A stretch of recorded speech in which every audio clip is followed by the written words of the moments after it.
The bad news is for Florida Democrats that their candidates didn't come. The good news for Florida Democrats is the Republican candidates did come to Florida. And we see even now that they're literally flying out of Florida, the mud will continue to fly. You know, Republicans don't like disorder.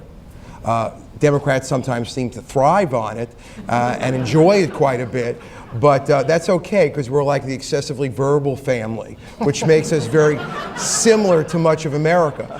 Will Florida's Democratic candidates or delegates count? Well, you know, sometimes I feel like Leslie Gore and I just want to say it's my party and I'll cry if I want to. But I think Florida Democrats are going to be fine. Last word here. You think the train wreck can be avoided?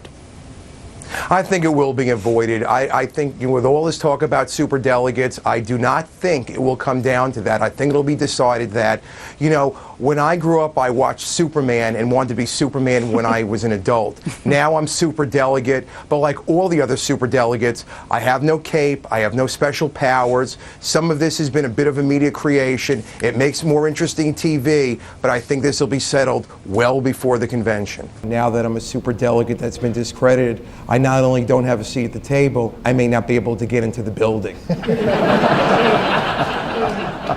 Could we see another meeting like we saw yesterday with the Rules Committee?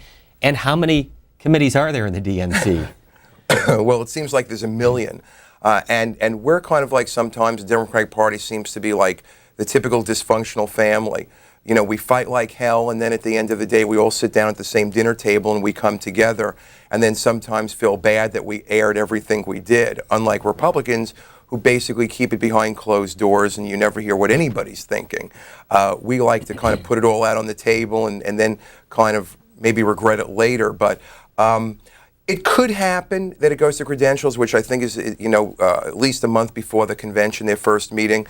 I would hope that whoever the nominee is, that this doesn't go on too much longer, because frankly, the healing process needs to continue so we can be united, because we don't want to win the battle and lose the war, and losing the war is having John McCain as president. Florida's troubles did not come as a surprise. The National Democratic Party warned state leaders if they moved their primary to January, the state's delegates would be rejected. Florida is the land of the recount, and sometimes we have great marksmanship when we form a circular firing squad as Democrats. I think an interesting subtext to this will be the political demise starting tomorrow, if not tonight, of Mayor Giuliani.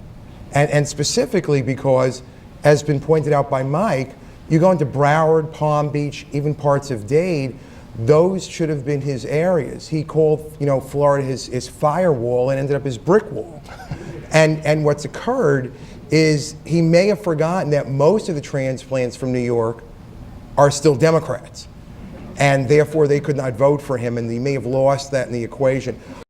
State Democratic leaders say with the plan now lost before it got in the mail, there is little hope for a revote. I think there's no question that as the clock ticks by, we have to come up with some solution that does not involve a revote, because there's simply money issues, integrity of the ballot issues, time issues. It's going to have to be a solution of all the parties in the room at the same time.